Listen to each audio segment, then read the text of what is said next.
Entonces, ¿qué es lo que realmente es? Entonces, ahí es donde la iglesia tiene que tener una buena interpretación de los dones espirituales para tener un buen fundamento y que funcione de la manera correcta. Porque muchas iglesias no tienen un buen funcionamiento porque no hay un buen fundamento y obviamente porque no entendemos bien lo que son los dones del Espíritu. ¿Cuáles son estos dones? ¿Para qué nos sirven?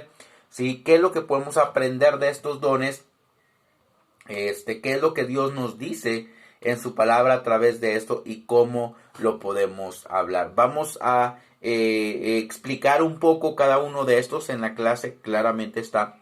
Pero nos ayuda a nosotros a entender la función de cada uno de ellos, ¿no? De cada una de las cosas que hemos estado viendo, que hemos estado hablando, que hemos estado experimentando y que hemos visto que da el funcionamiento a la iglesia. Entonces, los 3 puntos principales que íbamos a ver en esta semana, ya vimos 2. Número 1, la iglesia y los ministerios, la iglesia y los dones del Espíritu Santo. ¿Cómo es el funcionamiento de estos ministerios y de estos dones? Pero también el tercer punto importante que vamos a ver en esta semana es el gobierno de la iglesia. No debemos olvidar que toda iglesia que tiene un buen funcionamiento es porque tiene un buen gobierno. Es porque ha aprendido a tener un buen liderazgo dentro de la iglesia local o dentro de la iglesia nacional o dentro de la iglesia mundial, de acuerdo a cómo sea cada una de las organizaciones o movimientos religiosos a los cuales pertenezca cada una de las iglesias. Entonces, el gobierno de la iglesia, ¿cómo debe ser el gobierno de la iglesia? Hay un gobierno que se debe establecer según la Biblia o qué dice la Biblia acerca del gobierno de la iglesia. Entonces, la Biblia proporciona muchas pautas claras con respecto a la manera en que las iglesias locales deben ser dirigidas, ¿sí? Al comienzo del periodo del Nuevo Testamento, nosotros vemos que los apóstoles sirvieron como líderes de la primera iglesia o de la iglesia primitiva, nacida en Hechos, capítulo 2, pero vemos en Hechos capítulo 2, versículo 42 al 47, cómo es que se establece gobierno dentro de la iglesia, ¿sí? Entonces, a medida que el número de cristianos crecía en la iglesia primitiva, rápidamente surgió la necesidad de un liderazgo adicional. En Hechos 6, capítulo 1 al 7, ahí vemos cómo empieza también la historia del liderazgo. Pero anteriormente, en el libro de Éxodo, nosotros vemos cómo cuando Moisés saca al pueblo de Israel de Egipto, eran miles de personas las que salieron, muchas personas las que salieron.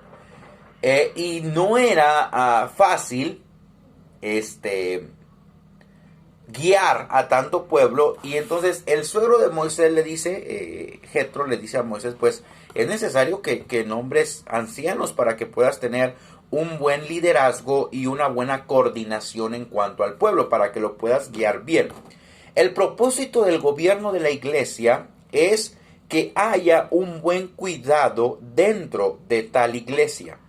El pastor no puede y no debe hacer todo. Y eso es lo que muchos pastores no entendemos o no entienden. ¿Por qué le digo esto? Porque el pastor quiere hacer todo. El pastor quiere ser líder de niños, líder de jóvenes, líder de mujeres y todo. No, y no es así. Dios te da como pastor, Dios te da herramientas para que tú las utilices en las diversas áreas de la iglesia y tú seas el dirigente de la iglesia, tú seas el líder principal de la iglesia. Obviamente todos los que están en una posición de gobierno en la iglesia tienen que estar sujetos a un pastor. Tiene que haber un pastor, pero todos los demás son indispensables y son necesarios. Entonces a la necesidad, al crecimiento rápido de la iglesia primitiva también hubo la necesidad de un liderazgo adicional. Después de esto, pronto sucede la persecución y la actividad misionera, y esto causó una expansión más grande de la iglesia local, hablando de cada lugar a donde ellos iban, en Jerusalén. Entonces, Esto los llevó a los apóstoles a la necesidad de tener aún más claro el concepto de lo que es el líder o los roles del liderazgo. También se conoce como ancianos, ¿sí? En la iglesia, ¿sí? O también conocidos como pastores, obispos o diáconos. Hablando de una iglesia, de una organización, de un movimiento, a veces está, en algunas ocasiones, está el pastor principal, está la mesa directiva, están los vocales, y todos esos son encargados de estar sobre los demás pastores. Cada denominación debe tener su mesa directiva y todo eso. ¿Para qué? Para que haya un respeto. Aunque somos pastores, debe haber otros pastores arriba de nosotros a los cuales nosotros son nuestras autoridades.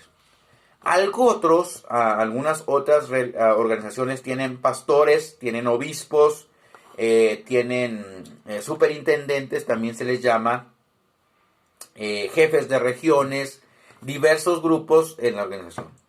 Pero dentro de la iglesia local debe haber personas que no solamente el pastor tome las decisiones. ¿Sí? El pastor es el líder, el pastor es el que guía la iglesia, pero el pastor debe aprender a escuchar otras opciones, otros puntos de vista, y es por eso la necesidad de tener miembros de la iglesia en una área del gobierno de la iglesia. Entonces vamos a ver lo que la Biblia nos habla y algunos tipos específicos de gobierno.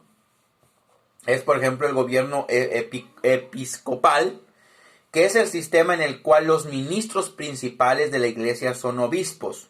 Después vienen los presbíteros o los sacerdotes y después vienen los diáconos. Eso es un gobierno episcopal. Después viene el gobierno del presbiterio o de los presbíteros, ¿sí? Esto se utiliza más en el Nuevo Testamento y en tiempos de la Reforma Protestante, que hoy este fin de semana estamos celebrando un año más de la Reforma Protestante. Los líderes presbiterianos pensaron que ellos estaban restaurando la forma original del gobierno de la iglesia, pero esto no es tan vigorosamente defendido por algunos presbiterianos de hoy en día, ¿sí? Entonces vamos a ver que los presbíteros son equivalentes a los obispos y forman un ministerio local principal, o sea, en una iglesia local, ¿sí? Entonces, vamos a ver eso en Hebreos capítulo 13, verso 17 y primera a los Tesalonicenses capítulo 5, versículo 12. También vamos a ver el gobierno congregacional. Entonces, su nombre claramente lo dice. Su énfasis es en la congregación, ¿sí? Entonces, vamos a ver cómo es ese gobierno congregacional. En cada iglesia debe haber un gobierno, ¿sí? No que el pastor tiene que hacer todo, no. Tiene que haber un gobierno. ¿Para qué? Para que haya una forma justa de pastorear. Entonces, en esta vamos a ver lo que es importante, que no es un gobierno jerárquico, no es un gobierno democrático, y lo que la Biblia nos dice acerca de esto. Entonces, vamos a ver los diferentes puntos de gobierno y algo importante vamos a ver en esta clase. Por ejemplo, el modelo de gobierno neotestamentario tenía pastores, empleaba pastores. La palabra pastor que encontramos en Efesios capítulo 4 verso 11 es la palabra poimen, ¿sí? Y significa pastor. La palabra en griego poimen significa pastor. En Juan capítulo 21 verso 16 Jesús le dice a Pedro que pastorea mis ovejas, ¿no? Apacienta mis ovejas. Entonces, la palabra apacentar o pastorear es también la palabra poimaino, que significa apacentar como pastor, supervisor, ¿sí? Apacentar ganado, cuidar y todo eso, ¿ok? Entonces vamos a ver cómo el primer gobierno o el primer líder en el gobierno de una iglesia local es el pastor, no está hablando de un profeta, no está hablando de un apóstol. En la iglesia local, en cada iglesia local, tiene que haber un pastor, alguien que pastoree, ¿sí? El apóstol es para pastorear otros pastores. El pastor es para pastorear una iglesia, para apacentar una congregación. Para que haya una unión entre los miembros y el pastor, haya una comunión, una comunicación entre el miembro y el pastor. ¿Sí? Pero algunos de los miembros ni conocen al pastor. O sí lo conocen, pero no lo saludan porque no se puede. ¿Sí? El pastor nada más sale a predicar y se mete a su oficina y ya no sale. Y no, ¿sí? El pastorear es conocer las personas directamente. ¿Ok? Entonces, vamos a ver el pastor. El segundo que nosotros vemos en la lista, segunda parte del gobierno, son los ancianos. ¿Sí? ¿Qué es un anciano? En aquel tiempo se conocía como los miembros del Sanedrín. ¿Sí? O también el presbítero, también se le conoce como presbíteros. ¿Sí? Y la palabra presbuteros, que es ancianos, es viejo, anciano, antiguo o mayor. Ahora, no tiene que ver la edad, habla de la madurez espiritual en la vida de la persona. Entonces, el segundo son los ancianos, los que estamos viendo en el gobierno. Los terceros son los obispos. ¿Sí? La palabra obispo en el griego es episcopo, ¿sí? También superintendente, como ahorita lo hablábamos. Oficial cristiano a cargo general de una iglesia, ¿sí? También se le llama obispo, ¿ok? O también, hablando del pastor, también podría ser llamado como obispo.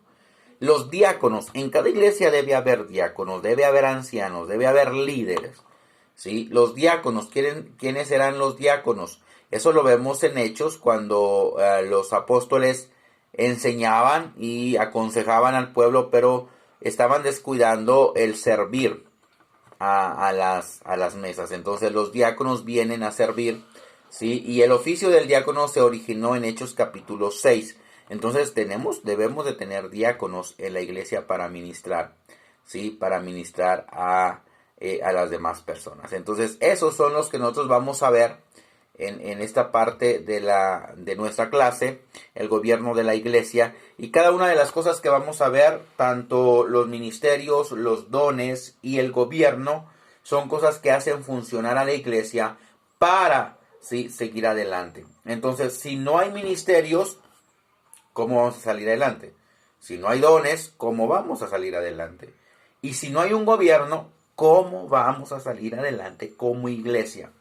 Entonces, para que una iglesia funcione debe haber ministerios, debe haber dones y debe haber un gobierno, ¿sí? En los cuales nosotros podamos ver que la iglesia avanza de una manera correcta. Amén. Dios te bendiga. Eso sería todo de mi parte en esta semana. Vamos a estar viendo estas tres cosas importantes en la clase de la iglesia y su función. Dios te bendiga, Dios te guarde. Nos vemos la próxima semana. Bendiciones.